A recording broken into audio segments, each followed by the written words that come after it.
witness for the Lord. Many people have preached on this. Whether it's true or not, I don't know. But Egypt, they say, this pyramid is on the border where the kingdom split, and there were two kingdoms feuding. So it's at the border of Egypt, but it's also in the midst thereof once the kingdoms got back together. Don't know. Couldn't prove that. The Great Pyramid, here's a schematic drawing of it, showing if you walk in the entrance on the right, where the letter A is, you can take the broad way that leads down to the pit, or you can go to the narrow way, which leads you into the king's chamber. So here you have the symbolism of the broad way and the narrow way. If you go up the narrow way, you end up into a large section called the Grand Gallery, and there are markings along the wall that some people think are actually based on pyramid inches, which actually tells some kind of history of the world. You know, it's got events that correspond to major events in world history. It's the largest building by far. It contains enough stone to build a brick wall 10 feet high completely around Texas. Some of the stones in the Great Pyramid weigh 70 tons. The top is 450 feet high. The capstone was never installed. The entrance goes down the broad way, or you can turn around and change your direction and go up the narrow way to the king's chamber. In the king's chamber, there's an empty tomb. Apparently, the tests have revealed there's never been a person buried in there. Again, it may be Christian symbolism, I don't know. The pyramid probably was originally covered with 144,000 casing stones that fit together so tightly that you couldn't even find the seams in many cases, and you definitely couldn't put a piece of paper between them. The capstone was never found. Revelation 7 tells us there's going to be 144,000 of the children of Israel that are sealed in the book of Revelation. Interesting. 144,000 sealed stones encased the Great Pyramid. So this may be something Christian symbolism, I don't know.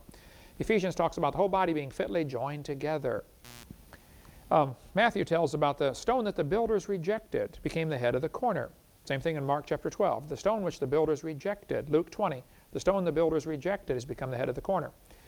It could be that the pyramid, if it is a Christian symbol, has the capstone, the chief cornerstone, not installed because God is telling us He's not done doing His work here yet. Don't know. Preacher's good, maybe true. I wouldn't be dogmatic on it. But the book of Daniel talks about the stone cut out of the mountain without hands that smote the image on the feet, and it became a great kingdom.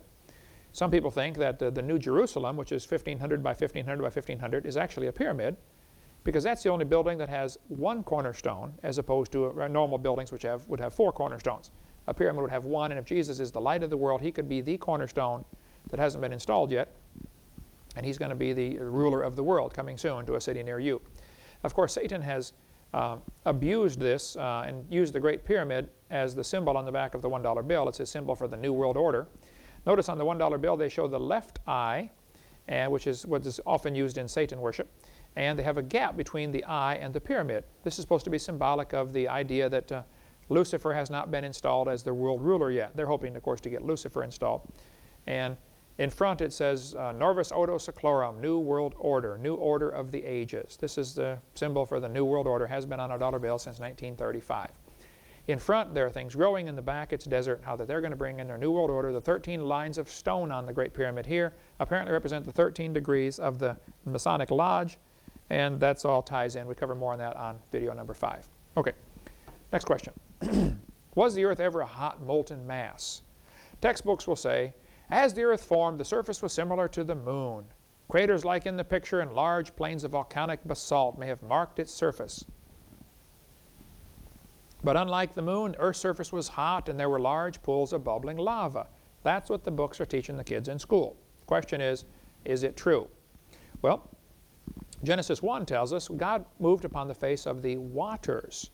When God made the earth, it was under water, which means it was not a hot molten mass. Somebody is wrong.